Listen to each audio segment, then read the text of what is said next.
নমস্কাৰ বন্ধু বান্ধৱীসকল, অন্য এটি ভিডিঅ'লৈ সকলোকে পুনৰবাৰ স্বাগতম জনাইছোঁ। আজি এটা কেঁচা আপেলৰ সৈতে মাছৰ ৰেচিপি বনাব লৈছোঁ আৰু তাৰ কাৰণে মই অকণমান সৰিয়হ তিয়াই থৈছিলোঁ আৰু এটা আপেল লৈছোঁ, দুটা বিলাহী, দুটা আলু আৰু অকণমান কটা পিঁয়াজ, আদা নহৰু, কেঁচা জলকীয়া। আৰু আপেলটো প্ৰথমতে মই বাকলিখিনি গুচাই ল'ম।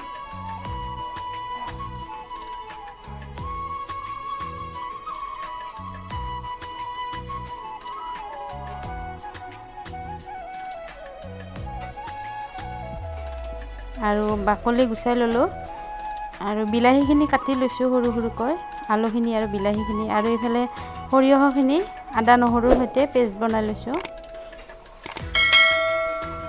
আৰু এতিয়া এনেকুৱা ৰুকনি এখনেৰে মই আপেলটো ৰুকি ল'ম।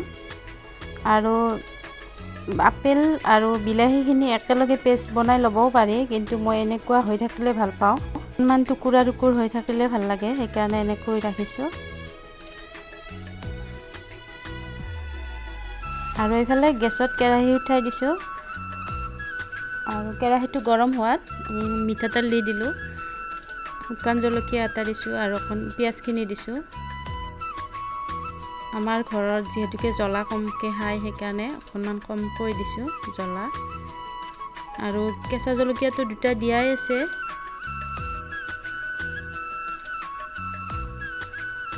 আৰু এতিয়া প্ৰথমতে আলুখিনি দি দিছোঁ, যিহেতুকে আলুখিনি সিজিবলৈ অকণমান সময় লাগে।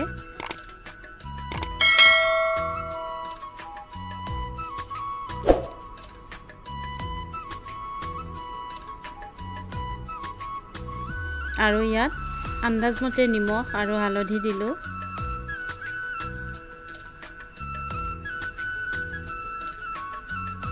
আৰু অকণমান সময়ৰ কাৰণে ঢাকনি লগাই দিছোঁ আৰু কম জুইত আলুখিনি আধা ভজা হোৱালৈকে ভাজিলোঁ। আৰু এতিয়া ইয়াত বিলাহীখিনি দিলোঁ। আৰু বিলাহী ভাজিবলৈ যিহেতুকে বেছি সময় নালাগে, সেইকাৰণে আলুখিনি আধা ভজা কৰি লৈছোঁ। আৰু বিলাহীখিনিও এনেদৰে মই অকণমান ভাজি ল'ম।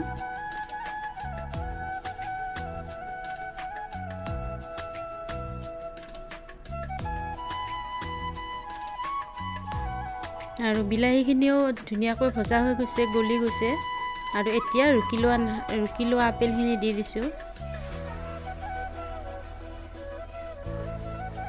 আৰু খুব সোৱাদ লগা হয় এই ব্যঞ্জনখন। যদি আপোনালোকে কেতিয়াও বনোৱা নাই, একবাৰ ট্ৰাই কৰি চাব। আৰু এতিয়া এই সৰিয়হ বটাখিনি দি দিলোঁ।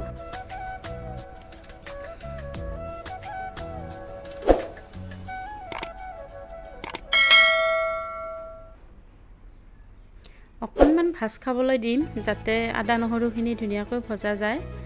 আৰু এতিয়া ইয়াত জিৰাৰ গুড়ি, ধনিয়াৰ গুড়ি আৰু অকণমান গৰম মছলাৰ গুড়ি আৰু অকণমান ৰঙা জলকীয়াৰ গুড়ি দি দিছোঁ।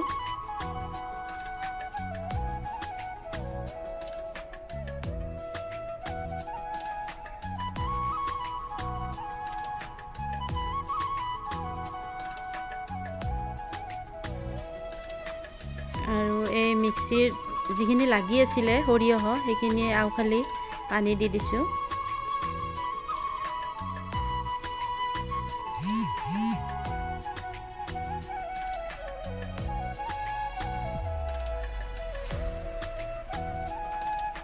আৰু এতিয়া মাছকেইপিচ দিলোঁ।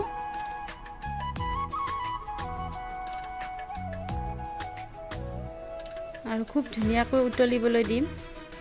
অকণমান হাই ফ্লেমত উতলাই লোৱাৰ পিছত এতিয়া ল' ফ্লেমত অকণমান উতলিবলৈ দিছোঁ। আৰু শেষত ধনিয়া অকণমান কাটি দিছোঁ।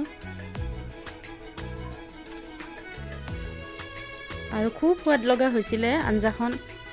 আপোনালোকে যিবিলাকে খোৱা নাই কেতিয়াও, নিশ্চয় বনাই খাব। আৰু আঞ্জাখন নমাই ল'লোঁ। আৰু এইফালে অকণমান সৰিয়হ বটা ৰৈছিলে, সেইকাৰণে সেইখিনি এনেই যাব বুলি ভাবিয়ে অকণমান এনেদৰে আচাৰ বনাব ল'লোঁ। আৰু সৰু সৰুকৈ অকণমান কেঁচা জলকীয়া কাটি দিছোঁ। এইখিনি অকণমান যাতে পানীখিনি নোহোৱা হৈ যায় সেইকাৰণে তেলত ভাজি ল'ম। আৰু এই আচাৰবিধত বেলেগ একো বস্তুৰে প্ৰয়োজন নাই, অকল জলকীয়া আৰু সৰিয়হৰে হৈ যায়। আৰু সৰিয়হখিনি যেতিয়া মই পিচি লৈছিলোঁ তেতিয়া অকণমান নিমখ দিছিলোঁ, আৰু এতিয়া নিমখো দিব নালাগে। আৰু অকণমান লাৰি মই গেছটো বন্ধ কৰি ল'ম।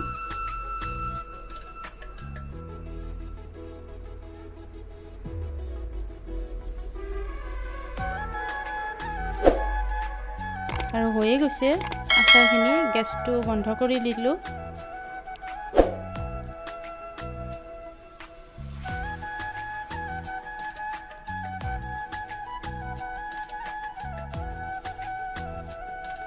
আৰু এইখিনি নমাই লৈ অকণমান নেমু ৰস দি দিছোঁ। আৰু খুব ভাল লাগে এই আচাৰবিধ, আৰু বহুত দিনলৈ সংৰক্ষণ কৰি থ'ব পাৰি। আৰু এয়া মোৰ আপেলৰ সৈতে মাছৰ আঞ্জা ৰেডি হৈ গ'ল। আৰু এয়া সৰিয়হৰ আচাৰ। আৰু ভিডিঅ'টো চাই কেনেকুৱা পালে প্লিজ কমেণ্ট কৰি জনাব। আকৌ লগ পাম অন্য এটি ভিডিঅ'ত। আজিলৈ আহিছোঁ।